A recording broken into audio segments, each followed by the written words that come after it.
तो हम करने जा रहे हैं question number 4 from exercise 3.1 from the chapter pair of linear equation in 2 variable. तो क्या कहता है क्वेश्चन नंबर 4, चलिए देखते हैं। Which of the following pair of linear equations are consistent या फिर inconsistent. If consistent obtain the solution graphically. Okay तो देखो, मैंने पहले के वीडियो में आपको समझाया है कि कंसिस्टेंट का मतलब क्या होता है कि इक्वेशन का सलूशन एग्जिस्ट करता है, और इनकंसिस्टेंट का मतलब होता है कि इक्वेशन का सलूशन एग्जिस्ट नहीं करता है। अब ये हम कैसे पता करेंगे कि सलूशन का जो इक्वेशन है उसका सलूशन एग्जिस्ट करता है कि नहीं। तो वो हम लोग रेशियो फाइंड करते हैं A1/A2 और B1/B2 और C1/C2 का फाइंड करते हैं हम लोग, जो हम अभी आगे करेंगे, आपको आराम से समझ में आ जाएगा। ठीक है, अब ये रेशियो के हिसाब से हम पता करते हैं कि सलूशन एग्जिस्ट करता है कि नहीं। देखो यहाँ पे मैंने बताया हुआ है आपको, अगर तीनों रेशियो आपस में बिल्कुल भी मैच नहीं कर रहे हैं तो वो क्या होगा, एग्जैक्टली वन सोल्यूशन एग्जिस्ट करता है। तीनों बराबर है तो मैनी सोल्यूशन, और अगर A1/A2 बराबर है B1/B2 के, लेकिन C1/C2 उनके बराबर नहीं है तो नो सोल्यूशन। तो चलिए हम लोग देखते हैं कि A1, B1, C1 ये सब क्या है, ये सब आपको समझ में आ जाएगा। हम शुरू करते हैं। तो पहला क्वेश्चन मैंने ले लिया है, क्या है, x प्लस वाई, इसको मैं माइनस को इधर ले ली ताकि ये स्टैंडर्ड फॉर्म में आ जाए, और यहाँ पर भी वही 2x plus 2y minus 10 equal to 0। इसको नेमिंग कैसे करेंगे, ये हो जाएगा A1, B1 और C1, ये A2, B2 और C2। अब हम रेशियो निकालते हैं। A1/A2 क्या होगा, देखो यहाँ से 1 है, x का कोएफिशिएंट क्या है, 1 है, और यहाँ पर क्या है, A2 2 है, हाफ आ गया। B1/B2 क्या होगा, B1 आपका है 1 और B2 है 2, इधर भी हाफ आ गया। और C1/C2 क्या होगा, -5/-10, मतलब ये भी हाफ आ गया। इसका क्या मतलब है, इसका मतलब है तीनों के तीनों रेशियो बराबर है। तो हम लिखेंगे A1/A2 equal to B1/B2 equal to C1/C2। ठीक है, तो देखते हैं कौन सी कैटेगरी में आता है। देखो ये वाली कैटेगरी में आएगा, मतलब मैनी सोल्यूशन है इसके। ठीक है, तो हम लिखेंगे मैनी सोल्यूशन। ठीक है, और मैनी सोल्यूशन है, मैंने बोला सोल्यूशन अगर आ रहा है, हालांकि चाहे वो मैनी हो या फिर एक हो, तो हम कंसिस्टेंट में ही डालेंगे। तो अगर सोल्यूशन आ रहा है वहाँ पे तो मैनी सोल्यूशन है, तो ऑब्वियसली ये क्या होगा, कंसिस्टेंट होगा। तो मैं यहाँ पे लिख देती हूँ कंसिस्टेंट। ठीक है, अब हम क्या करते हैं, हमें ग्राफ बनाने के लिए बोला गया है ना, solution obtain the solution graphically. तो हम क्या करेंगे, टेबल बना लेंगे। ओके, तो हम ग्राफ ले लेते हैं। देखो हमने पहला वाला क्वेश्चन में लिख लेती हूँ, क्या है, x plus y equal to 5। ठीक है, यहाँ पर मैं टेबल बना देती हूँ, x y x comma y. हम दो सोल्यूशन निकालेंगे। यहाँ पर क्या करते हैं, पहले x का वैल्यू मैं 1 रख देती हूँ। तो यहाँ पे 1 प्लस वाई इक्वल टू 5, तो y क्या हो जाएगा, 5 माइनस 1, मतलब y इक्वल टू 4 आ जाएगा।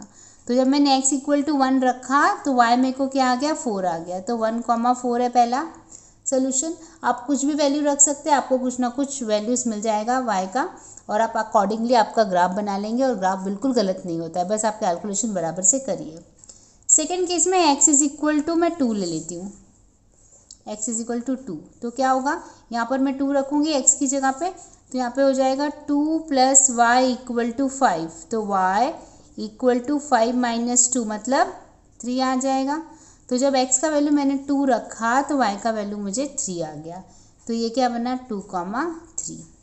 ठीक है, तो पहला टेबल, पहला इक्वेशन का टेबल मैंने बना लिया। अब मैं दूसरा बनाऊँगी। तो दूसरा वाला मेरा क्या है, 2x plus 2y equal to 10। तो 2x plus 2y equal to 10। इसका भी टेबल बना लेते हैं, x y x comma Y.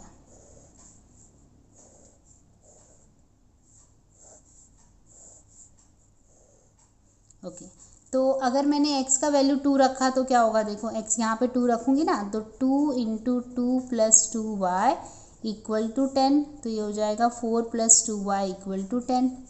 तो 2y इक्वल टू 10 माइनस 4, तो 2y इक्वल टू 6, तो y इक्वल टू 3।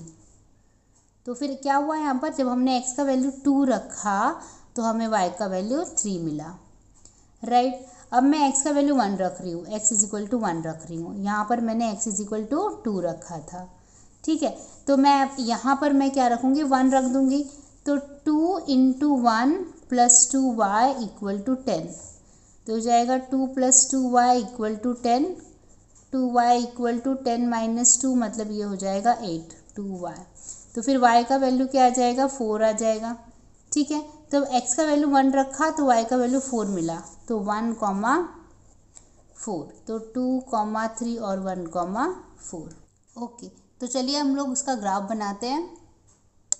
ओके, तो ये मैंने ग्राफ प्लॉटिंग कर ली है, एक्स एक्सिस बना दिया है, यहाँ पे एक्स एक्सिस लिखा है, ये मैंने वाई एक्सिस भी बना दिया है, यहाँ पे वाई एक्सिस भी लिख दिया है। अब हम प्लॉटिंग करते हैं। तो पहले हम लोग x plus y equal to 5 का लेंगे। देखो x पे 1 है तो y पे 4 लेना है। तो जब x पे 1 है तो y पे 4, मतलब ये पॉइंट आएगा, तो 1, 4 हो गया। फिर x पे 2 और y पे 3, x पे 2 और y पे 3, मतलब ये पॉइंट हो गया अपना, ठीक है। तो मैं इसको लाइन बना देती हूँ, स्ट्रेट लाइन। मैं पेन से इसलिए कर रही हूँ ताकि आपको वीडियो में अच्छे से दिखाई दे, पर आपको पेंसिल से ही करना है पूरा का पूरा काम, कहीं भी पेन यूज़ नहीं करना है, ठीक है।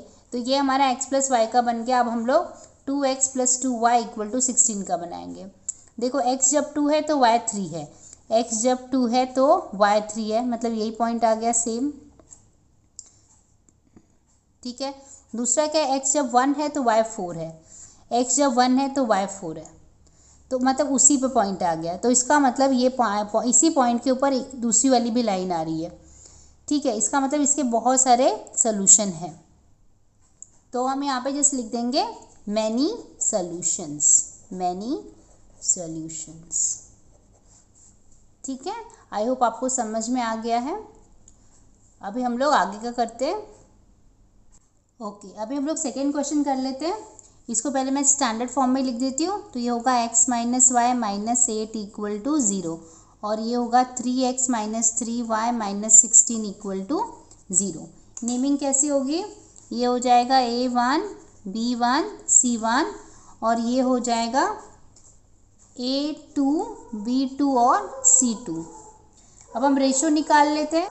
ओके, तो A1 अपॉन A2 क्या होगा, देखो A1 अपॉन A2, A1 यहाँ से देखो 1 मिला और A2 यहाँ से 3 मिला। हमें कोएफिशिएंट लेना होता है, तो x का कोएफिशिएंट यहाँ पर 1 है और यहाँ पर x का कोएफिशिएंट 3 है, तो 1/3 मिला।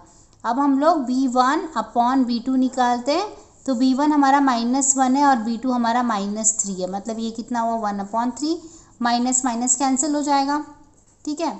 अब हम लोग C1 अपॉन C2 निकालते हैं। तो C1 है -8 और C2 है -16, माइनस माइनस कैंसिल, 8 1 जा 8, 8 2 जा, तो 1/2 आ गया।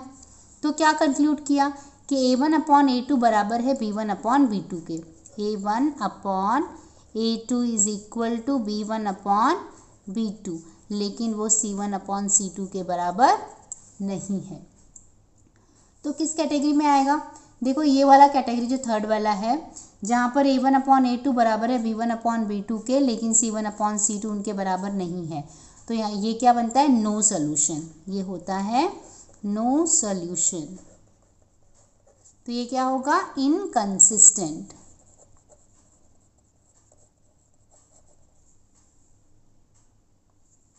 ओके, आई होप आपको समझ में आया है। किसी तरह का कोई भी डाउट हो तो मुझे ज़रूर कमेंट करिए, मैं ज़रूर हेल्प करूँगी। Keep watching, thank you so much.